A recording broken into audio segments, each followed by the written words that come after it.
Tell us why you originally applied to be part of Survivor Bloomsburg Season 3 this year. I only have two reasons. One, to make friends, and the second one, because there's money involved. In Episode 1, the first activity was the island hopping, where you had 30 seconds to get trios standing into various hula hoops. How did you feel about your original trio that you formed with Mars and Jack? Did you three form any alliances at that point? So when we first did that, I think we did create an alliance, and then we made the bigger team, and then after that, we kind of started winning a lot of challenges, so I think we did a good job. Episode 1, you won the bamboo stick circle drop challenge for your trio and got to pick the players to form the OG GIBBON. How did you feel about that win, and how did you decide who to bring on to GIBBON? So each of the three, we all chose a different group, but for me, I chose Evan's group because he was the one who held the stick up the longest, which allowed me to win. Alright then, in Episode 2, on the quad, GIBBON dominated in all the challenges. Tell us which ones were your favorite that night and why. I think my favorite one would probably be the puzzle. I had a lot of fun on that one, and everyone with me helped me with it, even though I'm not that good at puzzles, and I think we just did a great job on it. In Episode 3, GIBBON didn't have to do the tribal at all. Describe how that felt, and which challenges you enjoyed the most at the rec center. So for that, I had a great time not doing anything. It was great. I didn't want to, because then you'd be put onto anything. But at the rec center, I think my favorite would be the kickball basketball one. By the time you got to Episode 4, back in the ballroom, did you have any alliances that you had created since Episode 1? I think we just kind of stuck with the original GIBBON. If people were voted out and before the merge, that is mainly how we stuck with it. In Episode 4, the first thing the castaways encountered was the first team swap of the season. You remained on GIBBON with Jack, Danielle, Chase, and Connor, but got Joseph and Noah added to your group. How did you feel about this brand new GIBBON team? So we didn't do too well, and I think that's because we lost a lot of the athletic people, and because we kept losing, and it was mostly GIBBON versus the other two, we kind of just voted them out. On Episode 4, the new GIBBON lost back-to-back challenges, the safety blocks and the Donkey Kong relay. Tell us what happened with them and how you decided to vote out Noah and Chase that night. Since we tried our best with most of them, but we lost to a lot of key players because of the swap, and because of that, we did just vote out Noah and him. In Episode 5, at the beginning, we saw several castaways jump into the pool before the very first challenge began to search for ducks with goggles. What were your thoughts about those castaways taking the leap of faith to find the ducks? So I was one of the few who did jump in, but I didn't realize that I could actually open my eyes underwater, so I missed it. In Episode 5, another team swap occurred, and this time you joined the new Yukari team with Brandon, Evan, Danielle, and Connor. Thoughts about that new group at the moment? Honestly, we had a pretty strong team, and we won a lot of challenges because of it. In Episode 5, you then went on to defeat Michael in the kickboard tug award.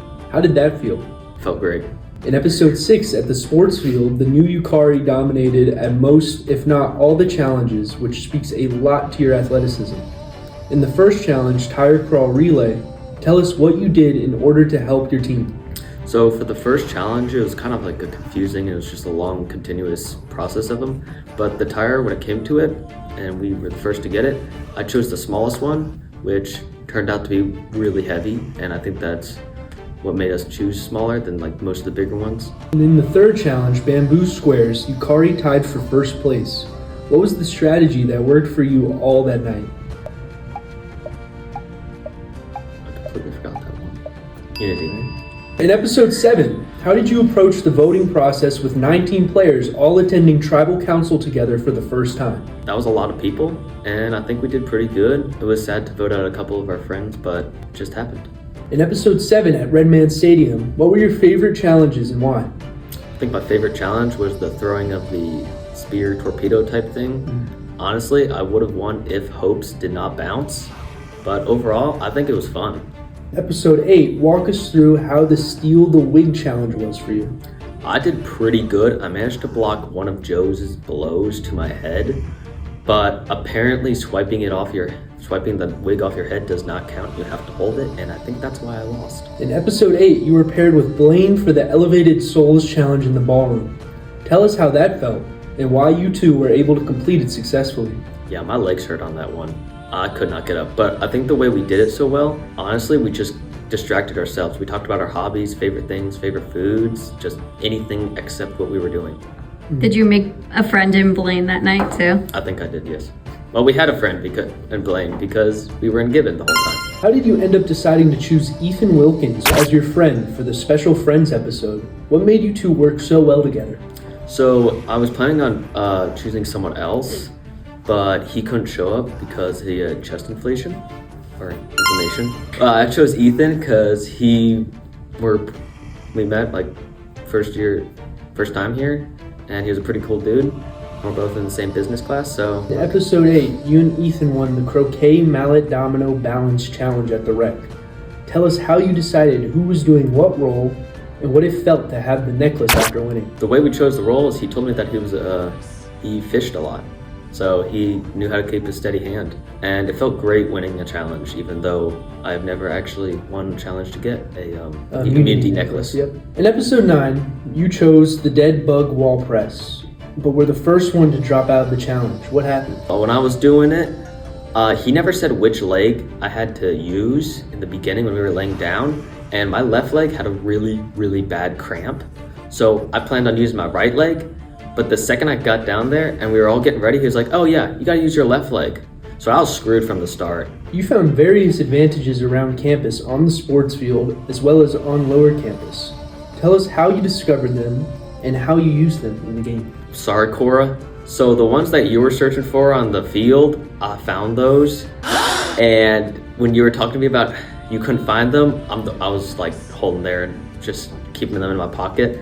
When I was finding them, I just like walked around. I saw Haydn looking around, so I was like, I might as well. So I found them first. And then the day that they were due, that's when I used them. I kind of just had to use them up, and everyone was just throwing their cards because they also had to use theirs.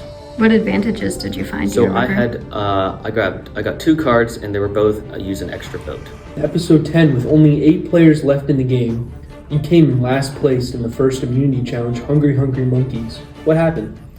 Yeah, so I got my corners mixed up. Yeah, I know there's only one corner, but from the way they lined up the tables, it wasn't smooth, so I just got lost. And I ended up on Hope's side. Yeah, you spent a lot of time over there. Yeah, I spent and a you lot. also spent a lot of time in like the corner. I did. I spent a lot of time in the corner. And now I now realize that the way I was swiping the balls was into my area. Episode 10, with only 7 players left, this is after Logan got voted out, the OG Gibbon decided to keep the last Bonobo player, which was Scott, and voted out Dane instead. What was the thought process? So the thought process of voting out Dane was because he is very athletic and really good at like almost anything except puzzles, which was sadly proven. Because of that, that was one of the few times where he would not get the immunity necklace, and everyone took that chance to get him out as a competition for the next episode, which is next week. If Dane would have stayed in, do you think that he would have won this entire thing? I think he probably would have won because he kept collecting those immunity necklaces, so something like that. How did you feel about winning the 3-strike memory sequence cubes challenge in episode 10? I think I did really good, even though my memory sucks. So I had a great time on that. I had 2 coasters, and when it came down to how many O's are in a dice, there was 2 for vote, 2 for survivor, and 2 for torch, and that was maxed out 6. The second he said 2, and he was counting down from 10, that's all I got. So I think that was my only winning chance. Right then, so you seemed surprised that you were voted out in the 3rd tribal council of the night. Why do you feel the OG Gibbon turned on you and kept Scott from OG Bonobo instead? I don't have a clue. I'm gonna be honest. I have no idea why they decided that, because when it's my process to thinking about who is getting voted out, it's always whose name is on the chopping block and why. So when I go up to the camera, I at least have a reason for it. Blindsided? Yeah. All right, so now that you're the 11th member of this season's jury, what are you looking for in the winner? What will you be basing your decision on come finale night as you vote for someone to win? I think the main idea for voting who will be the winner is number one, how well they played in the game and how well they worked with others. Because some people worked really good with others and some people just tried to force themselves into the game. What did you learn about yourself by participating in Survivor Bloomsburg Season 3? I learned that it's very painful to vote out a friend. I think that's one of them, and that communication skills are needed in something like this. I have okay communication skills, but I think it's just working with others and always keeping a positive mindset. What do you feel makes the Survivor Bloomsburg experience so unique and fun to do, or even watch as a spectator? Honestly, you get to make so many friends. You get to make friends with the staff, you get to make friends with the people you're going against, you even get to make friends with the people who are gonna win. I made it pretty far.